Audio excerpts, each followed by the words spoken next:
Welcome back to my channel, guys. It's me, Irvin, with another anime review. Yes, I know the season technically starts today for a new anime season, so I'm excited for that. I'll be trying my best to watch as many as possible. I am in the middle of moving. We're about to close on a home, and that's just gonna be a horrible few weeks of us trying to figure out getting stuff into the house, getting everything situated. So anyways, today's gonna be on Eden Zero, and it's a great anime. If you haven't seen my first impression video, go check it out.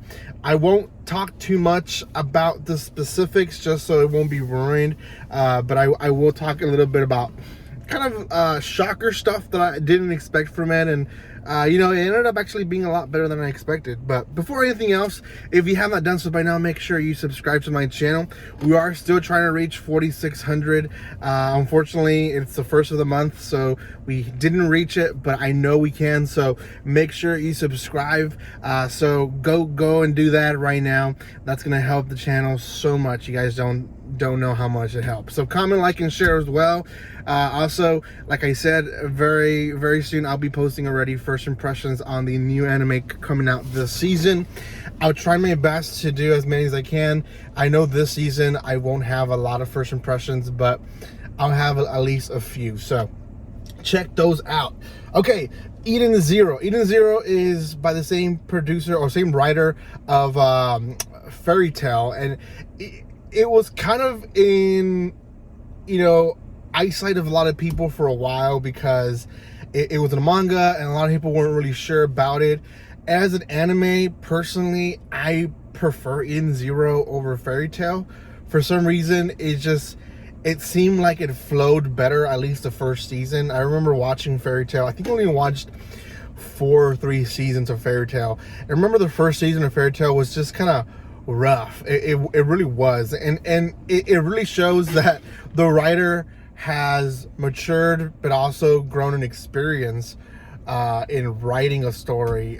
It almost feels like he wanted to give Fairy Tail a second try, and he did that in Eden Zero. Now, a lot of people don't like that because there is some similarities. I will say the character are very similar. The way they look are very similar. We even have the same happy character in Eden Zero. But I will say the story is a lot better well done in this one. We do have quite a bit of twists and turns, and one of those is, or 2 of those are really shown in episode 1. Again, if you haven't seen my first impression video, that really explains a lot what happens there. But essentially, Shiki, our main character, goes into this whole adventure in space, and he meets Rebecca in the first episode, and then eventually meets a lot of other characters. And right off the bat, Dr. Weiss, he's one of the ones that they meet. They go back in the past through I think a time worm or something like that, and they end up bringing him into current time, building 2 different Dr. Weiss, the old one and then the young one, who eventually adventures with them through space. And then through that, Shiki finds the demon lords, the robot that raised him. He finds his ship.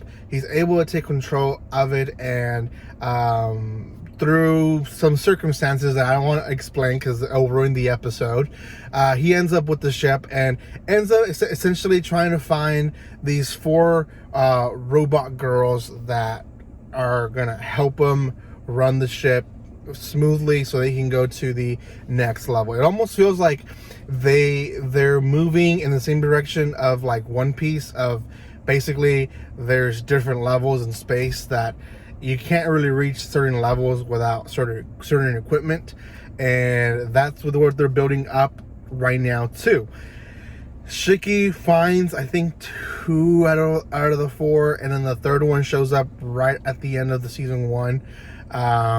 So it seems like season 2 is going to be focused on him finding the 3rd and 4th and final robot, and he makes friends through the way. His whole goal in life is to make friends.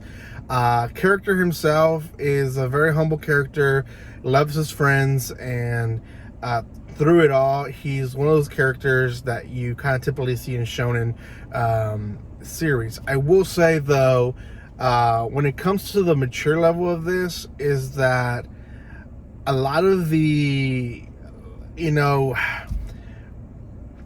not needed sometimes fan service stuff in this series, it almost feels like it was needed. We do get some fan service, but out of it, we construct a good story. There's a story where there's a collector. He's being a creep and collects girls, and there's actually a really good story behind that. And yeah, there is some fan service to it. And like I said in other videos, I'm not a big fan of the fan service when it comes to animes, but in this one itself, it served a purpose, and for that, I give props. Because there's so many Shonen Jump series that fan service is kind of forcefully placed there for specific viewers to be attracted to it, and for it to get more ratings, for it to get more viewership, and etc. But this one is it's it's actually added in a good, sensible plot way. Yeah, that's really what I can tell you about the story in itself. I will say what was shocking about this was that it was a lot more mature than what I expected. Like I said, my first impressions, like the first 5 minutes of the entire series, the first episode, was like, man, this is gonna be real cheesy. He's writing it to be like the cheesiest Shonen Jump type of story, right? His wish is to make friends, and all he wants is this non-realistic world. But then we realize why he wants that and how he's accomplishing that, and all that kind of fits into place and shows that the writer himself knew what he was doing. And although it was off-putting to some people, I'll be honest, I read the first few chapters and I said, this is not for me.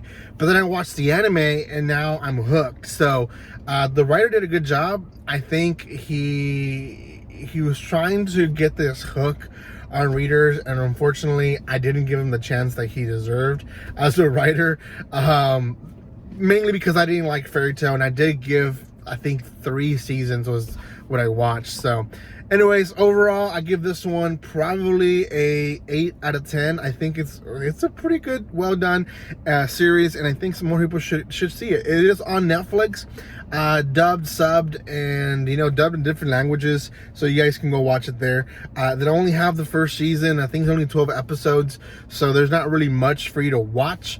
But hopefully season 2 starts to air pretty soon, and we can watch it whenever Netflix decides to release it on Netflix. Anyways, guys, that's my short review on Eden Zero. Let me know if you've watched it or if you're planning to watch it in the comment section below. Thank you so much for your love and support. If you haven't done so by now, make sure you subscribe, comment, like, and share. And guys, like always, don't be strangers. See you guys.